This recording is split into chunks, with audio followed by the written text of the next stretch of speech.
오늘은 2020년 7월 첫째 주일 맥주 감사 주일입니다. 저는 오늘 유라굴라 광풍을 만난 시대에서라고 하는 제목으로 하나님의 말씀을 전하기를 원합니다. 오늘은 이스라엘 민족이 봄에 씨앗을 뿌려서 첫 추수를 하는 것이 보리 추수입니다.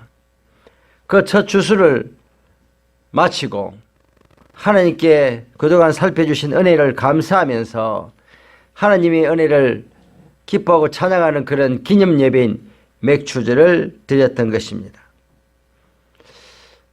이런 현대에는 지난 6개월을 되돌아보고 남은 6개월을 하나님의 은혜로 헤쳐가기 위한 다짐과 감사의 시간을 보내는 것이 바로 맥주 감사절 예배가 되겠습니다. 저희들은 지난 한 해 동안 이런 맥주 감사절을 보내기 앞서서 너무나 힘들고 어려운 6개월을 보냈습니다.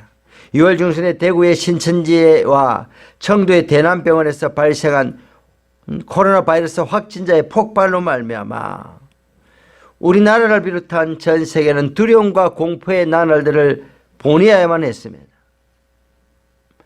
마치 2000년 전에 AD 60년 사도 바울이 저 로마를 향하여 제수의 몸으로 항해를 해갈 때 유라굴라 광풍을 만나서 고통과 어려움을 당했던 것처럼 지금 이 세상은 유라굴라 광풍에 휩싸여서 그 중간 가운데 지금 우리가 서 있는 그런 절대절명의 위기 가운데 서 있는 모습과 똑같다라고 하겠습니다. 그렇다면 우리는 이 절대절명의 이 유라굴라 광풍을, 이 영적인 광풍을 어떻게 헤쳐나가야 하며 어떻게 보아야 하는지 다 같이 생각해 보기를 원합니다. 첫째, 모든 위기는 원인이 있다고 하는 것입니다. 오늘 본문에 보면 2000년 전에 겨울 지중해는 태풍이 많이 불어오는 계절입니다. 항해하기가 매우 어렵고 힘듭니다. 더군다나 그 시기가 날씨가 좋지 못하여서 안디옥을 출발한 사도 바울 일행이 겨우 미항에 도착하는 그런 어려움을 겪었던 것입니다. 영적으로 분별하는 사도 바울은 이렇게 말했습니다. 27장 10절에 말하되 여러분이여 내가 보니 이번 항해가 하물며 배뿐만 아니라 우리 생명에도 타격과 많은 손해를 끼치리라 예상됩니다. 그렇게 말했으나 백부장은 선장과 선주의 말을 사도 바울 제수의 말보다는 더 믿었다고 하는 것입니다. 하나님은 사도 바울에게 영적으로 알려주셨습니다. 그러나 경험이 많고 욕심이 앞섰던 선장과 선주의 말을 더 신뢰했던 백부장은 무리한 출항을 하게 되었습니다. 하루 이틀은 날씨가 좋았기 때문에 문제가 없어 보였습니다. 그러나 시간이 지남에 따라 점점점 파도가 거세지고 바람이 세어지면서 도무지 항해를 할 수 없는 그런 시기에 이르고 말았습니다. 오늘 본문에서 유라굴라 광풍이 불었다고 말하고 있습니다. 영적인 지도자의 말을 듣지 않고 사람들의 경험에 의지하고 욕심에 앞섰던 이 사도 바울의 276명의 일행은 광풍에 의해서 돛이 부러지고 항해를 할 수가 없고 바람에 의해서 그냥 끌려가는 그런 파도와 태풍과 온갖 비바람의 그런 어려움 속에서 태풍에 그냥 휩쓸려가는 절대절명의 위기를 경험하게 되었던 것입니다. 바울이 예견대로 배의 타격과 많은 재산의 손실을 겪었던 것입니다. 이렇게 휩쓸려가다가 배가 무거움이 암초에 걸릴 것 같아서 모든 물건들을 바다에다 던져버렸다라고 오늘 본문이 기록하고 있습니다. 이 배는 곡물을 싣고 가는 그러한 배입니다.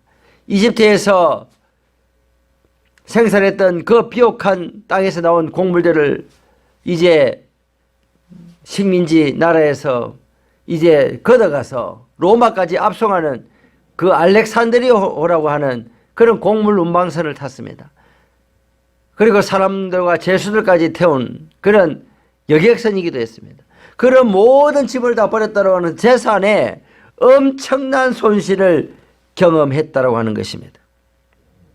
이러한 위기는 선장과 선주의 경제적 계산이 부른 참화였던 것입니다. 이 항해는 예견된 참화였던 것입니다. 코로나19도 마찬가지입니다. 이 전염병도 어쩌면 예견된 참사인지도 모릅니다. 인간의 탐욕으로 인간은 이런 동물과 피조 세계를 보호해야 될 그런 소임을 버리고 자신의 유익을 위해서, 자기의 정욕을 위해서, 자신의 건강을 위해서 지나치게 많은 야생들을, 동물들을 잡아먹었던 것입니다.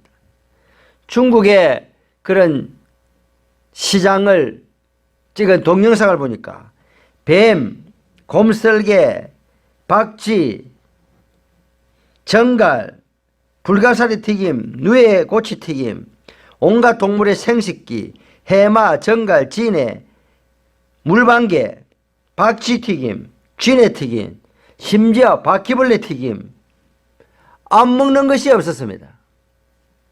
그런 것들을 정력식품이라고 간식으로 그 독이 있는 벌레가, 바이러스가 버글버글한 그런 것들을 튀겨서 먹는 그런 정말 눈뜨고 볼 수 없는 그런 시장의 모습을 보게 되었던 것입니다. 이번 바이러스도 19도 어떻게 생겼느냐, 박쥐에서 먼저 감염이 되었고 박쥐 튀김을 만들려고 그런 걸 가져온 겁니다. 그리고 그것을 천상갑이라고 하는 중국 사람들이 먹는 그 쥐처럼 생긴 보양식이 있습니다. 그것에 감염이 되었고 그 천상갑을 인간이 먹었고, 그래서 박쥐에서 있던 그 감염원의 바이러스가 변종이 되면서 사람에게까지 전이되어서 이 사람이 도저히 감당할 수 없는 그런 치명적인 코로나19 바이러스로 변종이 되었던 것입니다. 호흡기를 통해서 이렇게 감염이 되는데 한 3일 동안은 잠복에 있다가 그 다음부터는 온몸에 퍼지면서 고열이 나고 기침이 나고 폐에 들어가서 호흡을 곤란하게 만들면서 사람이 이렇게 갑자기 죽어버리는 그런 치명적인 바이러스의 공격을 우리가 받았다고 하는 것입니다. 이런 것들이 어쩌면 무엇이냐, 인간의 탐욕으로 빚어진 예견된 참사였을지도 모른다고 하는 것입니다. 요즘 남북극에 얼음이 급속하게 녹고 있습니다. 지금 시베리아에서는 그 추운 지방이 30도 40도의 지금 고온 기상현상을 발견하고 있습니다. 급속하게 빙하가 녹고 있는 것입니다. 인간의 무분별한 자연개발과 탐욕이 빚은 결과인 것입니다. 인간의 탐욕으로 열대우림을 막 화전민들이 불태워서 거기서도 커피 농장을 하고 있습니다. 소를 키워서 우유와 젖을 고기를 생산하고 있습니다. 점점 지구의 허파가 아마존의 그 열대우림이 없어져 가고 있다고 하는 것입니다. 산소를 생산해야 될 이 공장이 점점 없어지면서 지구는 점점 더워져서 빙하가 급속하게 녹아져 내리고 있다고 하는 것입니다. 하나님께서는 이 피조 세계를 관리하는 사명을 우리에게 주셨습니다. 섬기는 사명을 주셨습니다. 아담과 하와에게 그러한 이 피조 세계를 다스리고 또 관리하는, 섬기는 그런 보호자의 사명을 주셨던 것처럼 우리 인간에게 이런 자연세계 만물을 관리하고 섬기는 그런 소임을 주셨던 것입니다. 그런데 우리는 그것을 착취하고 또 파괴하고 우리의 필요를 위해서 과도하게 생산하고 인간의 욕심과 이기심으로 말미암아 무분별한 개발로 말미암아 자연은 점점 병들고 이 세상은 동물도 살 수 없지만 인간도 살 수 없는 그런 황폐한 땅으로 이 지구는 변화해져 가고 있다고 하는 것을 우리는 잊지 말아야 되는 것입니다. 우리가 코로나19 사태를 맞이하게 되면서 지금 우리가 당하고 있는 이런 코로나19의 현실이, 이 재난이 어쩌면 우리의 무분별하고 우리의 탐욕, 우리의 욕심의 결과라고 하는 것을 우리가 생각하고 반성해 볼 수 있는 그런 시기와 시간이 되어야 될 것입니다. 이러한 실천에는 멀리 있지 않습니다. 우리가 물을 아껴 쓰고 마음대로 쓰는 걸 락스를 줄이고 환경오염의 주범인 그러한 세제와 주방세제를 친환경으로 바꾸고, 그리고 동물과 식물과 이런 것들을 사육할 때에 좀 동물도 복지를 생각하고 식물도 과도한 그 비료와 화학 비료를 써서 농약을 쳐서 인간이 먹을 수 없는 그런 생산물을 만들어서 땅도 결국 파괴하고 자연 만물 곤충들까지도 파괴하는 그러한 우를 범하지 말고 우리 인간과 자연이 함께 살아갈 수 있어 공존 공생할 수 있는 그런 패러다임을 우리가 개발하고 반성하는 그런 시간들로 우리가 삼아야 될 줄로 믿습니다. 두 번째로, 그러나 인간이 잘못된 길을 걸어갈지라도 회개하면 하나님은 구원의 은총을 베푸시는 분이심을 우리는 잊지 말아야 됩니다. 사도 바울은 미항에서 출발하면 안 된다고 했습니다. 많은 환난과 생명과 위협이 있을 것이라고 말했습니다. 그러나 짐을 빨리 옮기고 그를 통해서 운임을 받고 또 많은 사람 276명이나 되는 사람들 옮겨줌으로 선비를 받아 많은 돈을 벌려고 하는 그 욕심의 결과로 무리한 출항을 했던 것입니다. 사도 바울이 그렇게 말렸는데도 무리한 출항을 했습니다. 그러나 그 결과는 참담했습니다. 오늘 본문에 보면은 구원의 소망마저 끊어져 버렸다라고, 배가 그냥 태풍에 휩쓸려 가니까 방향을 잃고 막 이리 구불고 저리 들어가면서 막 곧 침몰의 위협을 느끼면서 막 2주 동안이나 계속 그냥 파도에 휩쓸려 간 것입니다. 별도 보이지 않고 구름 그냥 칠흑 같은 어둠 속에서 비바람 가운데서 계속 끌려갔다고 하는 것입니다. 그때 사도 바울은 기도했습니다. 그러면서 하나님의 음성을 듣게 되었습니다. 이제는 안심하라. 너희 중 아무도 생명에는 손상이 없겠고 오직 배뿐이겠느니라. 27장 23절에 내가 속한 바 곧 내가 섬기는 하나님의 사자가 어젯밤에 내 곁에 서서 말하되 바울아 두려워하지 말라. 내가 가이사 앞에 서야 하겠고 또 하나님께서 너와 함께 항해하는 자를 다 내게 주셨다 했으니 그러므로 여러분이 안심하라. 나는 내게 말씀하신 그대로 되리라고 하나님을 믿노라. 이렇게 말씀하고 있는 것입니다. 인간의 욕심으로 인해서 무리한 출항을 하였습니다. 항해를 하였습니다. 276명이 태풍 가운데 유라굴라 강풍 가운데 죽게 생겼습니다. 그러나 인간이 실수하고 인간이 욕심낼지라도 하나님은 신실하게 기도하고 회개하는 중보기도하는 사도 바울의 간절한 기도를 들으시고 방향을 바꾸셔서 태풍을 멈춰주시고 또 태풍이 죽어가는 그 사람들을 내가 살려주겠나라고 내 간절한 기도를 들었노라고 276명의 생명에 한 명도 손상을 입지 않을 것이라고 하나님께서 말씀하여 주시고 그들을 지켜주셨다고 하는 것입니다. 인간의 노력과 의지가 통하지 않고 인간의 노력이 아무 효과를 발휘하지 못할 때 인간은 오직 하나님을 붙잡습니다. 인간의 끝이 하나님의 일의 시작인 것입니다. 위대한 기적의 시작이 인간이 아무것도 할 수 없을 때라고 고백할 때, 하나님 앞에 겸손하게 하나님의 도움을 구할 때 하나님은 그런 자의 기도를 들으시고 우리가 잘못된 길을 갈지라도 그 가운데 도우시며 사자와 범과 같은 흉악한 자들을 만날지라도 하나님은 보호하시고 지키시고 머리털 하나도 상하지 않도록 우리를 보호하여 주시는 하나님, 인애와 자비가 많으신 하나님이심을 우리가 잊지 말아야 될 것입니다. 선주와 선장의 잘못된 항해로 말미암아 바울이 아무리 말려도 그들은 그 일을 했습니다. 그러나 회개하는 한 사람의 기도 때문에 276명을 살려주시는 그 역사가 오늘 기록되어져 있습니다. 코로나19가 인간의 탐욕 때문이든지 실험실에서 잘못 유출되어야 인재든지 우리가 알 수 있는 것은 아무것도 없습니다. 우리는 단지 하나님 우리를 지켜보아여 주시옵소서.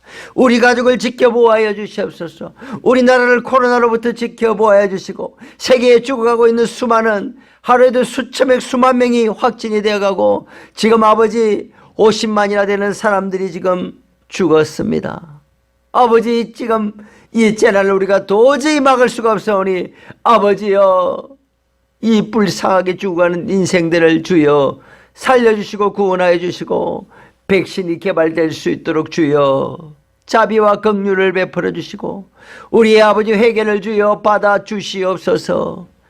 우리가 할 수 있는 것은 그런 간절한 기도와 회개뿐이 없다고 하는 것입니다. 스바냐서 3장 17절에 너희 하나님 여호와가 너희 가운데 계시니 그는 구원을 베푸실 전능자시라.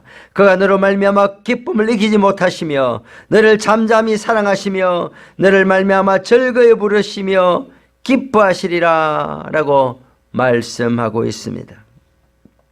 이번 주에는 그래도 반가운 소식이 있습니다. 셀트리온의 서정진 대표가 코로나 바이러스 백신이 7월에 임상 10,000명이 들어가고 내년 초에는 500만 인분을 만들어서 100만 인분은 우리 한국에 쓰고 400만 분은 외국에 수출하겠다. 이렇게 희망적인 그런 기사를 발표했던 것입니다. 그러나 하나님께서 도와주셔야 되는 것입니다. 그 백신이 6개월 동안 실험해서 아무런 부작용이 없고 안전성이 검증돼야지만이 내년 초에 대량 생산을 할 수 있게 되는 것입니다. 하나님이 도와주셔야 됩니다. 하나님이 막아주셔야 됩니다. 백신 속에도 그 하나의 약물 가운데서도 하나님의 개입이 없이는 아무것도 되어질 수가 없다고 하는 것입니다.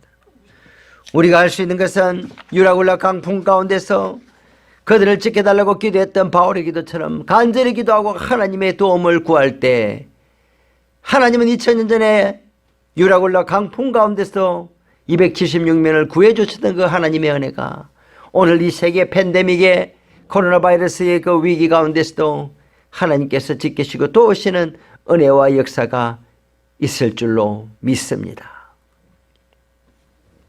세 번째, 위기의 순간에 영적인 사람은 빛이 납니다.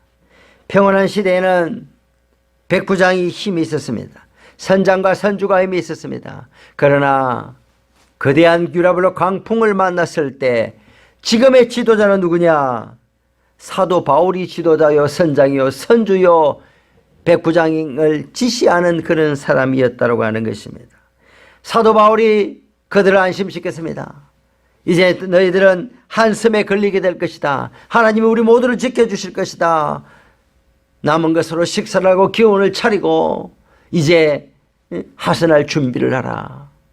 이런 명령을 하는 것입니다. 그들은 희망을 갖고 먹습니다. 마십니다. 기운을 차립니다. 남은 것은 다 베어버리고 이제 하루 바울이 말씀이 떨어진 지 하루만이 지났을 때 섬에 당도하게 되는데 멜리데라고 하는 섬에 당도하게 되었던 것입니다. 그래서 그들이 276명이 생명을 보호하고 살아날 수가 있었던 것입니다. 지식이 아니었습니다. 경험이 아니었습니다. 위기 가운데서는 하나님의 믿음을 가지고 하나님의 지시를 받은 영적인 사람이 빛나게 되어져 있는 것입니다. 하나님께서는 제수 사도 바울을 통하여서 유라굴라 강풍 가운데서도 그들에게 희망을 주었고 그들을 구해 주었고 오히려 하나님을 전했고 하나님의 말씀을 가르치고 설교함으로 복음을 전할 수 있는 그 인본주의자고 믿지 않는 그 로마 군인들과 선조와 선원들에게 하나님의 살아계심, 하나님의 도우심, 하나님의 말씀을 전해줌으로 과연 그렇게 된다고 하는 것을 보여줌으로써 그들이 오히려 하나님을 전하는 기회로 만들어버리는 역전의 하나님이심을 오늘 우리 이 시간 볼 수가 있는 것입니다. 유라굴라 강풍은 분명히 재난이었습니다. 그러나 하나님은 그것을 축복으로 받으시고 276명이 회개하고 하나님께 돌아올 수 있는 그런 위대한 기회로 만드시는 하나님의 은혜가 코로나19 가운데서도 이 위기를 기회로 받으시는 하나님 놀란 은혜가 있을 줄로 믿습니다. 요즘 북한에서 개성공단을 폭파해버리고 연일 미국과 우리나라를 위하여 욕설을 하고 욕을 하고 그런 것을 보게 됩니다. 그런데 그런 모습들을 보니까 지금 북한이 유엔의 강경대제로 먹을 것이 없고 고난의 행군보다 더 힘든, 너무나 힘든 시대를 살아가고 있는 것을 보게 됩니다.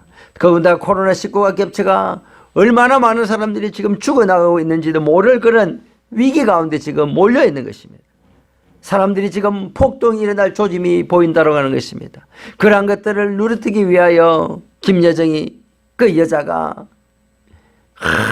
막말을 쏟아내고 연락사무소 400억짜리를 폭파해버리고 하는 이런 강경책을 쓰는 것은 바로 그들이 너무나 지금 다급한 가운데 있다고 하는 것입니다.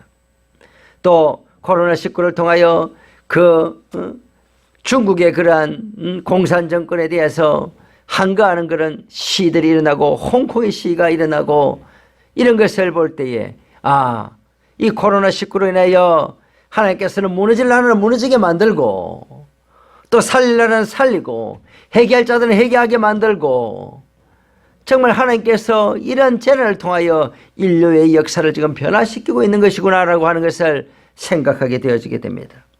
며칠 전에 김정민 박사, 정치학 박사의 강의를 들었더니 앞으로 중국은 무너지게 된다고 하는 것입니다. 그러면 이 동북아에서 미국과 함께 이 세계의 공장으로 이 세계를 먹여 살길 그런 큰 나라, 부강한 나라를 하나 만드는데 그것이 바로 우리나라가 된다고 하는 것입니다. 통일한국이 북한의 값싼 노동력과 우리나라 남한의 좋은 기술력을 합쳐서 세계의 공장이 된다고 하는 것입니다. 세계의 부가 우리나라에 몰린다고 하는 것입니다. 일본은 한번 미국을 배신하고 전쟁을 일으킨 나라이기 때문에 일본을 믿지 않는다는 것입니다. 이제 한국이, 통일한국이 세계의 공장이 되어서 가장 부강한 나라가 되고 세계의 그런 선교하는 대국이 된다고 하는 것을 이야기하는 것 들을 때 가슴이 뜨거워지는 것을 느꼈습니다. 그렇구나, 하나님께서 지금 코로나19 가운데서도 역사하고 계시구나. 우리가 회개하기를 원하는 것이구나. 현 정권이 지금 실정을 많이 하고 있는데 하나님께서 주사파 세력이 얼마나 무서우냐, 좌파 인본주의자들이 얼마나 한순간에 나라를 망가뜨릴 수 있는가 하는 것을 보게 해 주시고 국민들을 깨우시면서 이제 자유통일, 민주주의로 통일되는 이 대한민국이 앞으로 전 세계에 선교하는 하나님의 선교의 바톤을 미국이어서 우리나라가 받아서 하나님의 동력자로 쓰임받기 위해서 하나님은 우리를 훈련시키고 우리 민족을 훈련시키고 우리 한국교회를 훈련시키고 아버지 제사장 나라를 우리를 만들어가고 계시는구나 라고 하는 것을 생각해 볼 때에 오히려 감사함으로 은혜로 이 상황을 바꿀 수 있고 그러한 은혜의 마음들이 제 속에서 감동이 넘쳐나는 것을 보게 되었습니다. 누가 사도 바울처럼 위기의 순간에 빛나는 자들입니까? 영적인 사람은 위기에 강한 것입니다. 사람들이 다 지치고 쓰러지고 넘어질 때 하나님의 사람은 일어나서 그들에게 힘을 주고 용기를 주고 그들의 손을 붙잡아주고 그들의 눈물을 닦아주며 같이 가자고, 같이 일어서라고, 하나님께서 우리를 버리지 않을 것이라고 다시 힘을 주고 용기를 주는 그런 자가 바로 영적인 사람이요 위기에 빛나는 영적인 사람인 것입니다. 그러나 정말 영적이지 못한 사람들은 평소 때는 표가 나지 않으나 위기를 만나면 쓰러집니다. 넘어집니다. 주변의 사람들까지 힘을 뺍니다. 그런 자는 영적인 사람이 아닌 것입니다. 디모데후서 4장 10절에 이렇게 말해서 대만은 이 세상을 사랑하여 나를 버리고 데살로니가로 가고 그레스게는 갈라디아로 가고 디도는 달마디아로 가고 누가만 나와 함께 있느니라. 내가 올 때 마가를 데리고 오라. 그가 나의 일에 유익하니라고 하면서 대만은 이 세상을 사랑하여 나를 버리고 떠났다. 그레스가는 갈라디아로 가고 디도는 달마디아로 갔는데 누가만 나와 함께 있느니라. 너는 어서 디모데야 내게로 오라. 올 때에 그 말씀 많았던 마가 요한을 다시 데리고 오라. 그가 과거에는 문제를 일으키고 바나바와 싸우게 만들었고 선교에 방해하던 무익한 자였으나 이제는 나의 일에 유익한 자가 되었으니 누가만 나와 함께 있느니라. 우리가 이 시대에 하나님 가운데 바로 선자가 누구입니까? 영적인 사람은 이 위기 가운데 빛납니다. 하나님을 배신하지 않습니다. 교회를 배신하지 않습니다. 오히려 그 자리를 지키고 기도하며 묵묵히 자신의 사명을 감당하며 하나님의 음성에 귀를 기울이는 자, 자신의 자리를 지키는 자, 마치 모르드게처럼 할 일이 없어도 포로된 곳에서 할 수 있는 것이 아무것도 없을 때 유일하게 할 수 있는 자기 조카 에스더를 키우는 그 일에 충실했을 때 그 에스더가 자란 나라를 구하고 민족을 구하는 것을 우리가 경험하고 목도하고 있지 않습니까? 말씀을 맺겠습니다. 지금껏 인류가 많이 죽어간 것은 전쟁이 아니었습니다. 가장 많이 사람이 죽은 것은 바로 패스트라고 하는 흑사병이었습니다. 1347년 소아시아에서 발병했고 제노바 상인회에서 이탈리아를 거쳐 마르세유를 거쳐서 1348년 1년 후에는 프랑스 전체로 퍼져나가서 유럽 인구의 3분의 2, 2천만 명이 죽어간 단 3년 만에 그 대재앙이 흑사병이었다고 하는 것입니다. 그 시대의 의사들은 이렇게 권고했습니다. 빨리 떠나라. 최대한 멀리 가라. 그리고 될 수 있는 한 늦게 돌아와라. 이렇게 권고했다고 하는 것입니다. 조선시대에도 500년의 역사 가운데 320년 동안 괴질과 전염병에 시달렸다고 되어 있습니다. 한신대 한국사 교수인 김준혁 교수는 조선 왕조실록의 전염병의 발병 사례는 1445건이 되었다고 하는 것입니다. 사망자가 1000만 명이 넘었다고 이렇게 기록되어져 있다고 하는 것입니다. 순조 때 10만 명이 죽었고 제2기간을 통틀어서 100만 명이 죽었다. 한 해 10만 명이 죽었고 100만 명이 죽었다. 이렇게 콜레라로 기록되어져 있다고 하는 것입니다. 다산 정약공은 홍역과 천연두로 아들넷과 딸 둘을 잃었는데 1797년에 그 자녀들을 치료하는 과정에서 마가해통이라고 하는 천연두 홍역 치료 백서 그런 의서를 기록했던 것입니다. 이 전염병 어느 날 생긴 것이 아니었습니다. 온 인류는 전염병 때문에 수많은 사람들이 죽어나가고 고통과 어려움을 겪었다고 하는 것입니다. 그러나 그런 전염병 가운데서도 거리두기를 하고 그 아픈 자들이 집을 태우고 옷을 태우고 시체를 태우고 하면서 우리 민족은 잘 위기를 극복하고 흑사병도 3분의 2가 유럽인구 죽어갔지만 또 철두철미한 노력과 애씀과 기도를 통하여 회개를 통하여 온 인류는 번창하고 살아왔던 것입니다. 우리 코로나19도 우리의 노력으로 우리의 기도와 우리의 헌신으로 극복할 수가 있습니다. 우리가 스스로 조심하고 강력한 거리두기를 통하여 가족들을 보호하고 외출과 외식을 자제하고 불필요한 지출을 줄이고 시간이 나는 대로 가족들과 예배를 드리고 함께 성경을 읽고 영적으로 채워서 가족의 사랑이 회복되고 하나님의 사랑이 회복되고 우리 가족들 간의 기도가 회복되고 개인의 영성이 회복됨으로 말미암아 우리가 영적으로 더 성숙할 수 있는 좋은 기회라고 하는 것을 우리가 깨달아야 되는 것입니다. 그리고 지금 이러한 시대 가운데서도 하나님은 역사하시고 이 시대를 통하여 또 좋은 열매들을 맺어가고 계시는 분이시라는 것을 우리는 잊지 말아야 되는 것입니다. 이제 6개월 동안 우리가 잘 지내왔습니다. 남은 6개월 백신이 나올 때까지도 우리가 잘 견디고 인내하고 애쓰고 힘쓰므로 말미암아 하나님 은혜를 구할 때 하나님 보호하사 우리를 지키시고 도우시고 우리 교회와 우리 가정과 우리 자녀들과 이 나라 이 민족 나아가 전 세계 시민들을 지키시고 도우시는 하나님의 은혜가 우리 모두에게 충만히 임할 줄로 믿습니다. 하나님 아버지 감사드립니다. 코로나19와 같은 유라굴라 강풍을 우리가 만났습니다. 영적인 강풍이요 재난의 강풍이요 우리 영적인 강풍입니다. 하나님 우리에게 회개의 영을 부어주시고 우리가 아버지와 조심하고 애쓰고 또 기도함으로 이 위기를 잘 극복할 수 있도록 낙심하거나 자전하지 말고 하나님을 붙들고 앞만 보고 나아갈 수 있는 지혜로운 성도들이 될 수 있도록 도와주시옵소서. 예수님의 이름으로 기도드립니다. 아멘.